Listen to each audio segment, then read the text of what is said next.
Hi, everyone. I'm Greg Fox with WESH 2 News and WESH.com, and this is another in our series of debates, our Commitment 2026 promise to you to bring you the candidates and the issues this election year leading up to both the August and the general elections here.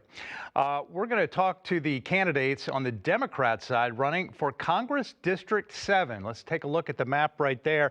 It handles all of Seminole County, and it did not change in the southern part of Volusia County, did not change with the governor and lawmakers redrawing of congressional lines this year. So it's exactly the same as it was in 2024. The seat is currently held by Republican Corey Mills. One of these three Democrats will go up against the Republican winner of the primary next month. Coming up in the general election. From left to right is Bale Dalton, Mary Alana Kinter, and Alan Grayson. Thanks a lot for being here so that you can share your ideas and your vision and why you think you're the best choice for Democrats in this primary coming up in August. I'm going to give you each 1 minute to tell us a little bit about yourself, and we'll begin with Ms. Kintner. I'm Maria Elena Kinter. I'm a Navy veteran, former mechanic, nuclear reactor supervisor, and I'm proud to be running for representative in the 7th District, challenging Mr. Corey Mills, because I'm sick of partisan politics. I'm sick of advancing one party above everyone else when we should be prioritizing the families, the communities here in Central Florida, and that will be my goal every single day should I be the next representative. All right, thank you. Mr. Dalton, 1 minute, please.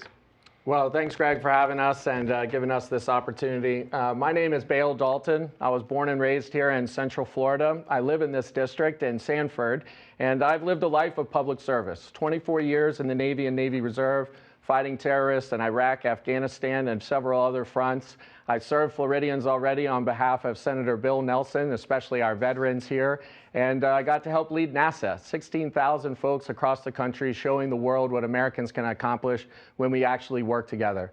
And I'm running for Congress for one simple reason.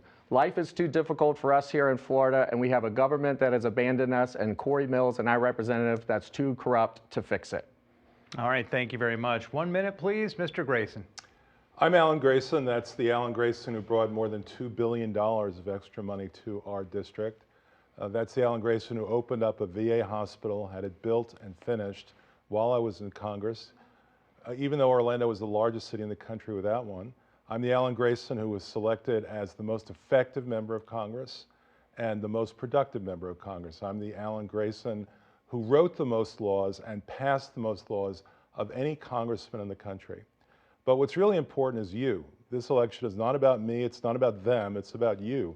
And I hope today to be able to explain my Grayson 5-point plan to make America affordable again. All right, that sounded harmless, but you did refer to your candidates, so I'm going to say Ms. Kinter, 30 seconds.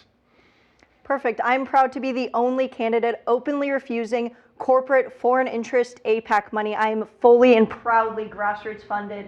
We have an average donation of $21 funded by our community members, teachers, veterans, nurses, and I'm proud to be endorsed by a healthcare union, SEIU.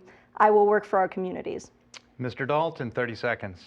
Well, thanks. Again, I was born and raised here. I actually live in this district, and I'm very proud of the coalition that we have built already of former leaders who know how to get elected, know how to win, and know how to serve. And former Congresswoman Val Demings, former Senator Bill Nelson, and a host of other local and state leaders. And I'm very excited to bring responsible representation back to my home in District 7.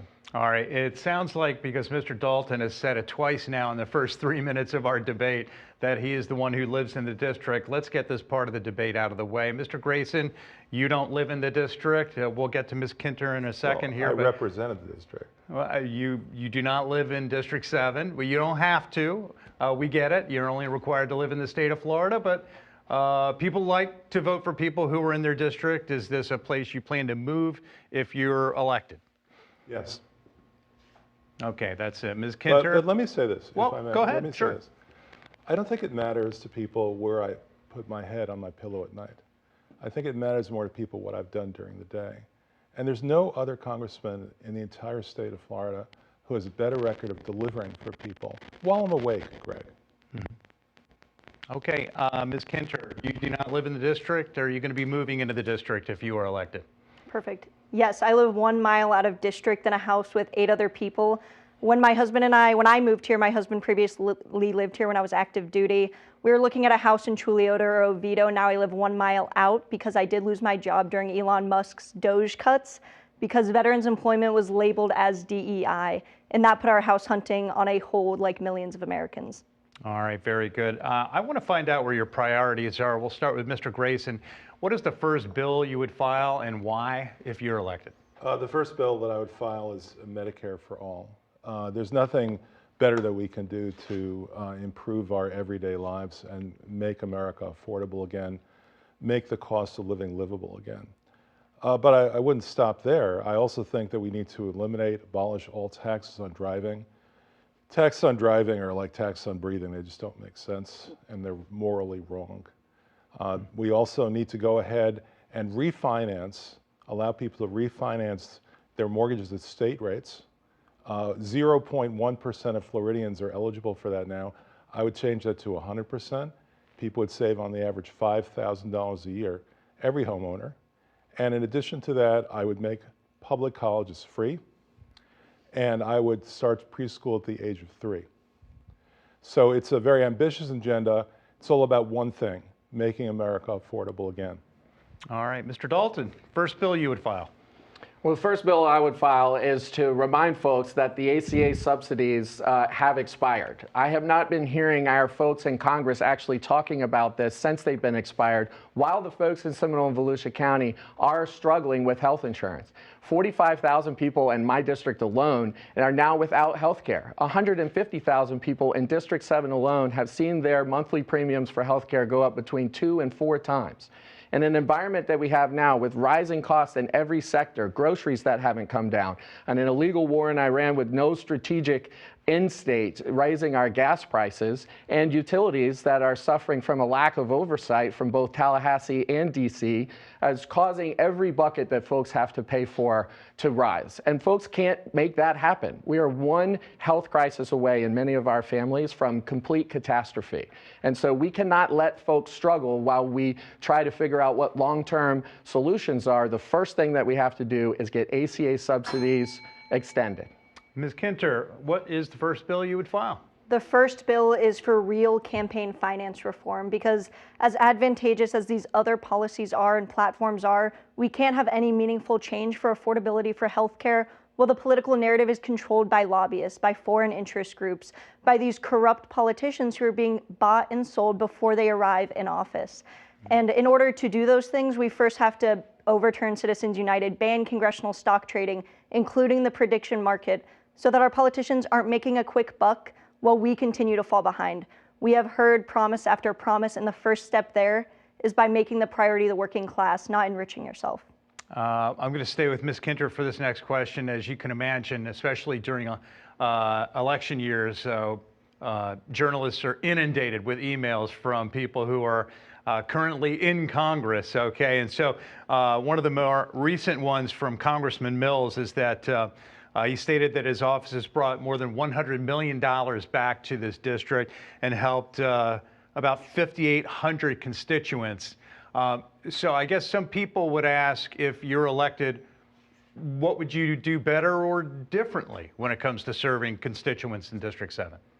One of the biggest things that our current representative is failing at is being available and being accessible to the representatives. When you have your comments turned off on every social media post, when you are screening questions before a town hall, you cannot convince me that doesn't, one, violate the First Amendment, and two, restrict people's access to you as their representative. They're voting for you because they trust you to not only deliver results, but to ensure that the money is being directed and you're coordinating with state level leadership, community level leadership to make sure that we are using it correctly. And that starts with being accountable to the people who are in Central Florida. Mr. Grayson, same question. Well, Congressman Mills is a liar, and I hate to have to say that, but it's just so blatantly obvious. If you look at his record, you'll find that in 4 years, the only bill that he's ever passed is to rename a post office. To rename a post office. That's what he's actually been able to accomplish. In my last 4 years in Congress, I passed 121 good laws that either made our lives better or at least made us safe. In my last day in Congress, I passed 4 key crucial laws that extended veterans' benefits. on my last day. That was 5 months after I lost my primary. I was working hard in a way that Congressman Mills doesn't even understand. He's a crook, he's a violent person, he certainly does not belong anywhere near representing us in Congress. Mr. Dalton, how would you serve constituents? Well, to go back to some of the earlier parts of your question, I would have a lot of questions about those numbers. And I would agree that I don't think that we can trust most things that come out of Congressman Mills' mouth. And, you know, he may have been ineffective, which might be a good thing, because he's actively voted to cut Medicaid. He's actively voted to take money out of our rural hospitals. And he's actively voted to ensure that the ACA subsidies I mentioned before were not extended. So all of his votes have been to hurt Floridians. So I might be actually happy that he's not very effective in some respects, because all he's done is increase our struggles here, including to have voted for a bill just a couple weeks ago, a rule for a bill that would cut veterans benefits to over 1.5 million veterans throughout our country. So look, when I'm on the doors and talking to on the phones to the people in my district, I haven't heard anybody who said that their life has been made better by Congressman Mills. You know, part of our job here in holding a debate with candidates in a primary is to try to help, in this case, Democrat voters in District 7, try to find out, you know, where the nuanced differences are. A lot of the things you will talk about, of course, you agree on, but I want to try to find out how you are most different. And part of that is kind of like the different flavors of an ice cream. You've got your blue dog Democrats, you've got your progressive Democrats, you have your moderate Democrats. Mr. Dalton, what kind of Democrat are you? Well, I'm a lifelong Democrat. I'm a Florida First Democrat. I'm a product of two Democrats who were very different folks across that spectrum that you kind of just described there, with some very interesting kitchen table conversations as I was growing up.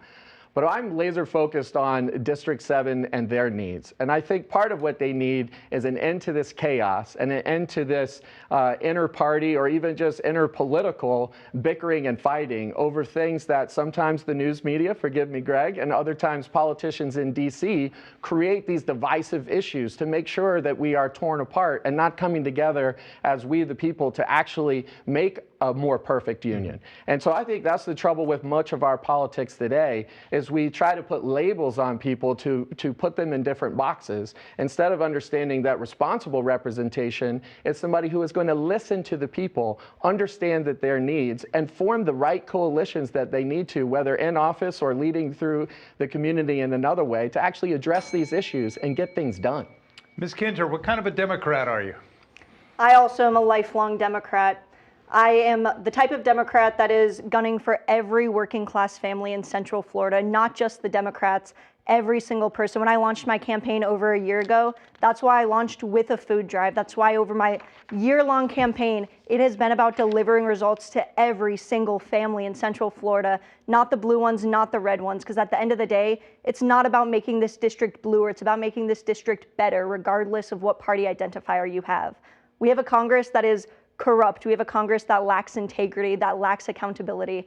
And I am the type of Democrat that wants every single person here to have a better public education, for every child to know they can get a job and have real resources to achieve their American dream, to stabilize the homeowners insurance market, for affordable health care so that 1 in every 5 senior citizens isn't skipping a daily dose of their medication, so that every single Floridian can know that they're going to have a life here that's successful, that they can thrive, that small businesses can take root in Central Florida, and that's the type of Democrat I am. All right, same question, Mr. Grayson. What kind of a Democrat are you? I am the kind of Democrat that's very unusual, and it's been unusual for, about 60 years. I'm a Democrat who gets good things done. I'm a Democrat who gets good things done. Now, it's hard for you and the rest of the audience here to be able to tell what happens when people go up to Washington, D.C. It's 800 miles away. It's a 2-hour flight. No way to know, really. But listen to what people said who worked with me for 6 years, what they said about me. Barack Obama said that I'm an outstanding member of Congress. He ought to know. He ought to know. Mm-hmm. Nancy Pelosi said, I love Alan Grayson. She ought to know. Joe Biden said that I'm a guy who doesn't back down from a fight and doesn't back down from what he believes in. And that's right. John Lewis said, Alan Grayson will never, ever let you down. He will never give in or give up or give out. 1,000% right. These are the people who know me, Greg. These are the people who can judge whether I'm a congressman with guts. I'm not suggesting that just because you are over 60 that this is the reason why you get this next question first. I too am over 60, and 1 in 4 people in District 7 are over 60. They're also an exceptional voting group, and they also have concerns in 2 major areas, and that's Medicare and Social Security. So, Mr. Grayson, what is your promise and what is your game plan for ensuring that they don't have anything to worry about? To do more of what I've already done. Greg, I was 28 years old when I founded the Alliance for Aging Research. And the Alliance for Aging Research motto is living to 100 and loving it. And that's the way I've tried to live the last 40 years of my life. We quintupled the amount of aging research that the federal government paid for through the Alliance for Aging Research. And I benefit from that. And everyone else my age, and you benefit from that as well. The advancements in gerontology. I was the strongest proponent for the notion that seniors deserve a raise. It's been more than 40 years since Social Security was increased, apart from these pitiful, vain, false cost of living, quote, increases that we all are supposed to take seriously, but we can't. So seniors deserve a raise. Seniors have eyes, ears, and teeth. I put in a 1-page bill to extend Medicare to cover your eyes, your ears, and teeth. In fact, Greg, every part of your skull. And got more than 150 co-sponsors for that bill. That's next in line. Seniors deserve a raise. Social Security should not be taxed. Medicare should cover every health care need. All right, thank you. Ms. Kinter, what is your game plan for ensuring that older Americans are going to have that safety net? My game plan is to ensure that every American has that social safety net. Not just older Americans, but every single American should have access to affordable health care. No family across the nation deserves to go bankrupt because they have a medical emergency, because a veteran can't access their benefits, because a senior citizen can't access a Social Security check that month because of a difficulty with their bank, with their wire. Every single person, child, teenager, adolescent, all the way up to 99 and over, deserves access to healthcare reliably. And that's what I will push for. And that's why that I do not answer to the healthcare lobbyists, to the insurance lobbyists, because we have to put the working class first and build a Congress that ensures every person has access to these, not just one group. Mr. Dalton, same question. Well, Greg, what I think is shameful right now is that we see seniors moving out of Florida because they can't keep up with these rising costs across the board. So I would agree that Social Security and Medicare, are not enough to combat the inflation that we've seen under this administration, to combat the amazing excesses. That seems to be another outrage every single day. I mean, hundreds of $billions towards a war of choice with no strategic end state. Hundreds of millions of dollars being spent on travel, on luxury jets for cabinet officials. If we want to talk about solvency of Social Security and Medicare, let's do that. And let's talk about finding places of waste and fraud, especially in our insurance companies, that can actually create a solvent future so that folks aren't left behind. But we cannot do that on the backs of the very people who have paid into this system their entire lives in hopes of being able to find a nice place to retire, like Florida, in their non-working years. Recent surveys, no surprise, show that the economy and affordability are really the major issue. And of course, we're seeing that as gasoline is up 19 cents a gallon in just the last week and a half here as we record this debate. So let's take a look at District 7. Median income, $83,000 a year in District 7. Well, you know what? That's better than the state. So that's the good news. Problem is, we've still got inflation. We've still got high interest rates. People are having trouble buying a home. And of course, we have grocery prices that really have been up and still going up for the last 2 years. Mr. Dalton, where would you start to make things more affordable? Yeah, well, you know, Greg, when people go to the ballot box, they want to vote for an economy that is getting better, a government that's working more efficiently, and folks that are focused on our problems here at home. And no matter who you voted for, that's not happening right now. And so I think there's a number of things that we've got to attack. Hopefully day one is a long day because we've got a lot to correct here. Illegal tariff taxes that are squeezing our small businesses on both ends and rising costs for all of us, Republican, Democrat, Independent, whomever. This is a problem that we are all in together from poor policy decisions by this administration and a rubber stamp in Congressman Mills. We've got the war of choice that I've already mentioned that's hurting our supply chains, rising our gas prices, and have already got baked in the lack of being able to plant for our farmers with fertilizer being too expensive for our family farms to make ends meet, making our country a food importer for the first time in decades. So we are absolutely headed in the wrong direction based on policy decisions in this administration that have made life worse for folks in Florida. Mr. Grayson, how do you tackle affordability? And keep in mind, at the end of the day, we don't know who's going to be controlling Congress, or at least the House. We don't know if it's Republicans or Democrats, and you'd have to work with either way. Well, I did, Greg. When I said I passed more laws than any other member of Congress and I wrote more laws than any other member of Congress, that was with the Republicans in charge, and I am a Democrat. And every single time, 121 times in 4 years, I was able to find 217 votes from somewhere to get every one of those bills passed through the House. So I certainly know how to do that, but it's not enough just to say that this mafia government of ours needs to have some of its worst decisions reversed. We deserve more than that. We deserve more than that. When Roosevelt came into office, he didn't say, I'm just going to cut back on some of the wild stuff that Hoover did. People deserve more. The problem with the Democratic Party today is that people don't have a clear sense of what we are going to do when we do go back to power and the pendulum swings. I answered that question for you already. First answer, Medicare for all. Healthcare is a human right. Second answer, no tax on driving, and so on. We'll get back. Well, I'm sure we will get back to this part of the conversation. But Ms. Kintner, what is the first thing you would do in tackling affordability? Maybe it would be in a bill you would file. What would you do? We need to improve the material conditions of Floridians' lives. 60% of people nationwide live paycheck to paycheck. We need to utilize the taxes that we are spending. We are giving the government so much of our money, and it is being squandered because we could have universal health care. We could have Medicare for all. We could have universal child care. We could have full day, fully funded pre-K options for working parents.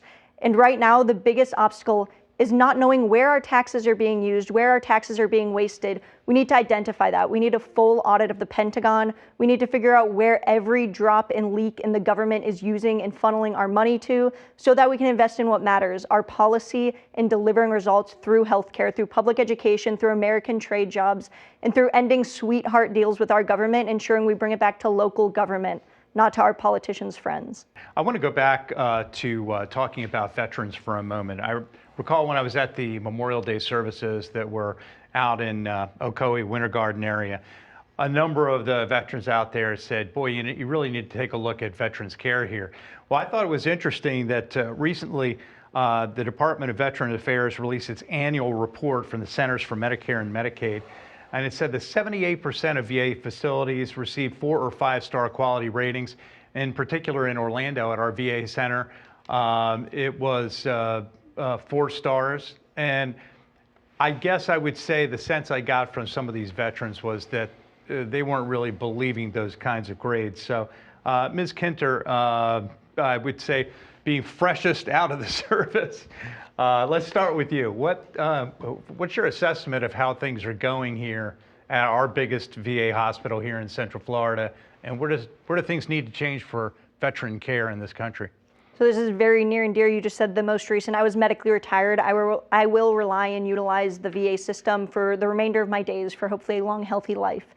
And I do hear very good things about the Lake Nona Hospital, but the issue is specific for Seminole and Volusia County. People cannot access those. We do not have rural clinics that have the capacity. When we're talking about issues accessing veterans benefits, it's wait times, it's transportation, it's accessing these 4 and 5 star hospitals that were giving a lot of funding to, as we should be, but people can't access them. In the past year that I've been campaigning, I've talked to thousands and thousands of veterans across Central Florida and across Florida as a whole. And people in Orange City, people in Deltona, in DeLand, they can't get emergency services here in Lake Nona or at Baldwin Park because the private ambulance services will not take them there without charging them thousands of dollars. When they make an appointment, it's month-long waiting times for mental health, and I know it firsthand. I'm seeing it with my family, I'm seeing it with my friends, I'm seeing it nationwide. People cannot access these benefits, even if our facilities are 5-star. Yeah, to continue that thought, Mr. Grayson, some of these people said, yeah, you know, it's like I don't have a car or I can't drive a car. And it almost seems like while the nice big shiny hospital that is there does great, if you can get there, maybe a series of smaller facilities around our country would, and especially around Florida, would serve a little bit better. I don't know. What do you think?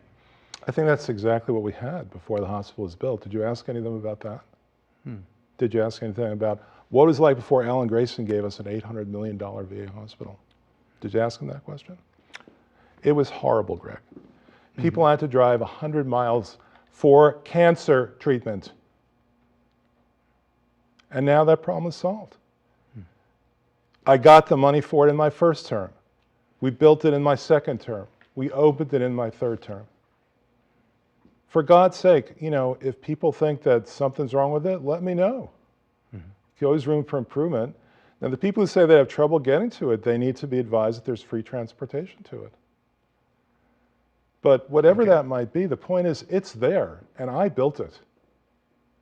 And I, you know, when Ms. Kenter left service, one of the things she could do as she was leaving service was to get a checkup, full-blown psychological screening, so that if she did have PTSD, we would know about it, and she'd get benefits for the rest of her life. That's an Alan Grayson law.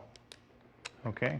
Mr. Do you feel like you want to comment on that, Ms. Kenter? I don't think, well, go ahead. Absolutely. The system in place, you heard it first here, works for those in power. It works for those who are writing the regulation. But the reality is that those laws, the regulation being introduced by politicians who are in it for ego to revitalize a political career, it's not working for the people who live here. It's not working for the people, for the working class families, for the veterans who are getting out of the military. The system is not working for you, and we need to change it. All right, she referred directly to you, Mr. Grayson, 30 seconds. You know, I just don't know what to say to that, Greg. I mean, I wasn't exactly expecting thank you from a competing candidate, but I wasn't expecting that either. I know that the people who actually do benefit from the system, who don't have to drive another 100 miles for their chemotherapy, they're willing to thank me. Mr. Dalton, RVA care, I guess my first question is, how would you grade it? And secondly, how would you change it? Well, I will say thank you. There was a large coalition of Florida lawmakers, including Senator Nelson, who were all a part of getting the Orlando VA Medical Center here. And I happened to be working on the staff during that time, focused on veterans issues, focused on getting not only that clinic, but community-based clinics with more providers and closer to the people that need the care throughout this district and others. It's great that we get to brag on Lake Nona, and we should. But also we know that even money that's already been allocated for Daytona Beach community-based clinic has yet to be spent. And when I'm at the Fleet Reserve Center in Sanford, I hear a lot of different things from different veterans. Some have had great care, some have had poor care. And I think that's the problem, is that we should have a standardized level of care that folks can expect when they are trying to get the benefits that they earned and the care that they needed through the contract that we have with them as service members. And so I do think that there are other problems out there, including access and also the level of care. What I hear mostly is, through some of this administration's DOGE efforts, we've seen the best physicians and the best nurses assistants, which we want working in our VA system on behalf of our veterans, leave, because they can't make family plans with the craziness that is happening on whether or not they're going to get paid or not, and whether or not it's worth it for them to give their service to our veterans when they can be out in the private sector with more stability. All right, thank you. I'm going to stay with Mr. Dalton. On the international front, our war with Iran has cost at least $72 billion, and that figure is going to be going up. It was announced by the president at the end of June that the conflict was over. And then we saw an agreement that quickly eroded, and now we again have conflict, and we see no end in sight. If you are elected, where do we need to tackle this first, and what kind of agreement do we need in place so that we can bring our troops back over to our side of the world here?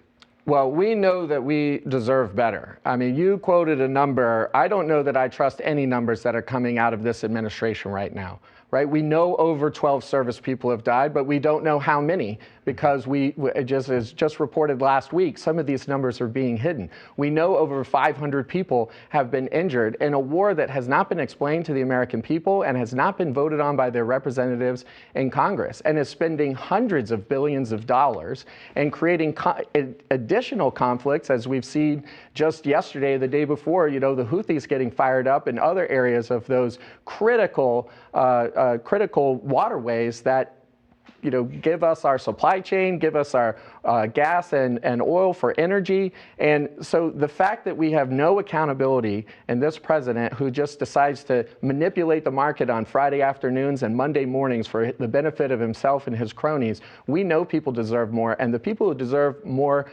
every day are those folks, those families whose service members are abroad with this lack of accountability that's coming from this administration. Thank you. Ms. Kinter, on the war in Iran, what would you do if you were in D.C.? The first thing that we need to do concerning the war in Iran is for Congress to take back their power, the power of funding, the power of allocations, as well as demanding accountability. We've seen Congress, the Senate, issue letters saying they're going to withhold funding, and then they fail to. Florida has one of the highest percentages out of all of the states of people who enlist in the military and veteran retirees who live here. And when they do that, when our children, grandchildren, brothers, sisters enlist in the military, become officers in the military, they trust the government is not going to put their life at risk to throw away their life for what a president wants to tweet out at 9 p.m. on a Tuesday. And what we've been seeing is Congress hand over this power, hand over this accountability, and allow us to become a national security risk, allow us to be a weaker ally on the global stage, to become social pariahs and destroy our foreign diplomacy and foreign policy. And the first thing Congress needs to do is reclaim that power, stand up, and demand accountability for every service member in the military and out of it. Mr. Grayson, same question. The so-called president of the United States is ignorant and arrogant. And this is what happens when you see that. He's a con man and a bully at the same time. What he's trying to do is to get his agita out regarding U.S. Citizens being seized nearly half a century ago by the original Ayatollah, and Reagan freeing them. That's what this seems to be all about in his crazy, senile, stupid head. Now, I was a member of the Foreign Affairs Committee. There were 43 of us.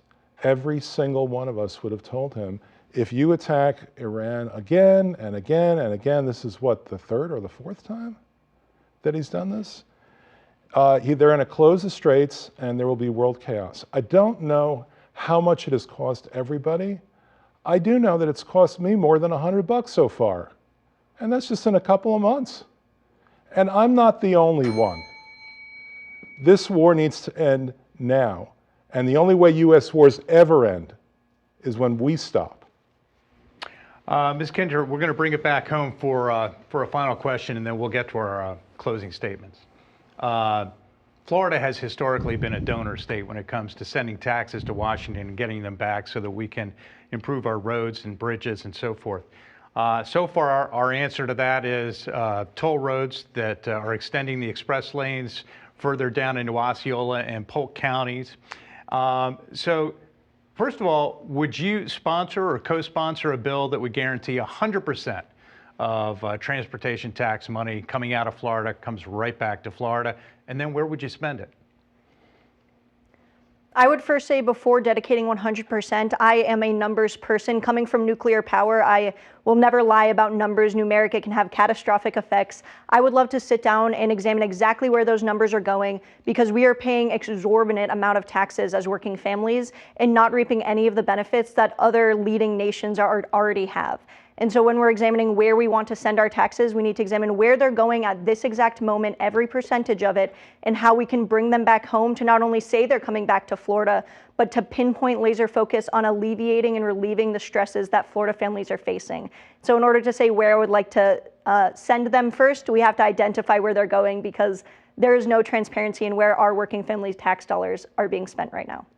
With another 10 seconds here, are more roads the answer? More rail? Do you want to see more buses? You must have a preference. I would absolutely love to see more public transportation. Historically, nationwide public transportation, we have a huge percentage of Seminole County who works in Orlando, in Orange County, and I'd love to see an extension of our public transit. We just got rid of Scout, and that really hurt a lot of families that used public transportation, because Scout is not what people think it is, which is free Uber. It is not as reliable as having a direct light rail or extension of actual public transit infrastructure. Okay, wow, that might have to be another topic at a Seminole County Commission meeting. Mr. Grayson, should we continue to be a donor state, or will you put a stop to that so we can get that money back here? This is one of those very rare occasions, Greg, when you're mistaken. Florida is the largest recipient state among all 50 states because of the Medicare and Social Security programs. $300 billion a year, Greg. Okay, okay. So you're saying we're not getting back less than we're sending? We are getting back enormously more than we are sending. Louisiana is second at $50 billion a year. Okay. I'll answer your question. Well, but to answer my question then, where should we be spending it, the money we are getting back? Well, where the law requires it. I indicated that by far the largest is Medicare and Social Security. But I understand what you're saying about transportation. The tolls are too damn high, that's for sure. As I said before, there shouldn't be any tax on driving, no tax on car registration, no tax on driver's licenses. Mm-hmm. I mean, for God's sake, we've given back the right to choose whether to have a child or not. We still have the right to drive, and it shouldn't be taxed at all. My goodness, they get their payroll taxes from us, their income taxes from us, their property taxes, their sales taxes. Somewhere in there should be enough to pay for the roads, especially the roads that have already been paid for. You know, the East-West Highway was paid for 40 years ago, and there's still tolls on the East-West Highway. That's crazy. Get off our backs. All right, thank you. Mr. Dalton, whatever money we're getting back from our taxes that we're sending there, we have to spend them in a way that serves the people not only in District 7, but the rest of Central Florida. Where do you think that is? More roads, more rail, more bus? What do you think it is? I think regardless of whether we're getting more than we send or not, people are not feeling it. People are not feeling that the money that they are investing in the government through taxes is being returned to them in any kind of responsible way, or in any way that's helping them and their families and their businesses get ahead. To talk directly about transportation, I mean, obviously, I've been driving through Central Florida in this district for my entire life. So we've certainly seen some advancements on like 44 and 46 getting out to the beaches. I'd like to see, especially Volusia County, get a little more help from the Army Corps of Engineers as we protect our coastlines. You know, we've seen a lot of that happen through DoD partnerships at Patrick Space Force Base to the south and Mayport and Jacksonville to the north. And it seems like we here in Volusia County have been sort of left behind there. So I think that is something that not only will help us increase our tourism business, but also help increase our ability to protect the natural resources, which are the very reason why we live here and many people have moved here in the first place. All right, our time is coming to an end here. Mr. Grayson, you have 1 minute to close, please. Sure. Let me say this. Like most people, like you, like me, like our good friends who are watching this, what do you want? What do you want? You want more. Well, when I was in Congress, you got more. When I was elected, Orlando's unemployment rate was much higher than the statewide rate. We created so many jobs here, including, by the way, extending the space shuttle program for 8 months. We created so many jobs here and kept people in their homes with the Grayson Mandatory Mediation Program, which cut foreclosures in half. We did so well that after I was in Congress for just 2 years, our unemployment rate was lower than the statewide average. I brought in an extra $100 million in my first year in Congress just through competitive grants. The ones you have to go fight for, the ones where I had to pick up the phone and say, I want that money for Orlando. And they were that successful. You know, if you wanted to hire a brain surgeon, who would it be? Somebody who actually knows the job, right? If you wanted to hire nuclear physics, who would it be? Ain't nothing but the real thing, baby. I'm the real thing. All right, thank I've you. demonstrated it. Your time is up. Ms. Kinter, you've got 1 minute, please. Absolutely. We need a representative right now who is working unapologetically to deliver results and improve the lives of Floridians. Not corporations, not lobbyists, not politicians who are in office already. The system works great for these people. It's time we had a system for our families, for our working communities, for public education, for trade jobs, to alleviate your life and your stress. I've spent the last year doing that since getting out of the military, alleviating the stress of Floridians' lives through mutual aid, through campaigning, through uplifting everybody in our community, because we are stronger when we uplift everybody to achieve success together. That is the American way. And it is time to unapologetically fight for that every single day. Come out to a mutual aid event. We have a luggage drive on July 30th. It will go to foster children who move their stuff in trash bags. Talk to me, ask me questions, and we can talk about building a Florida that works for us together. All right, thank you very much. Mr. Dalton, 1 minute.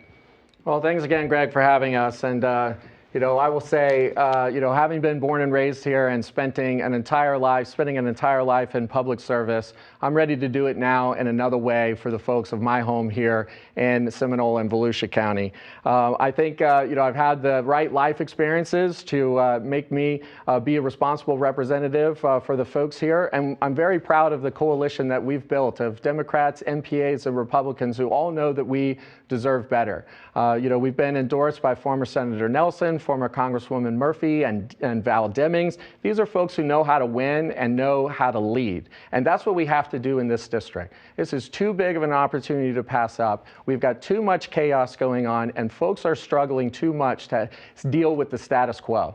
I haven't even run for dog catcher, right? This is not the time for the status quo. This is not the time for the same old, or what may have been. This is the time for new leadership that is laser focused on providing responsible representation to the district, and that's why I'm here. All right, thank you very much. These are your 3 candidates on the Democrat side for the primary in the August 18th election in Congress District 7, Bale Dalton, Marielana Kinter, and Alan Grayson. Thank you all for being here. And you've been watching WESH 2 News and WESH.com and our 2026 debates.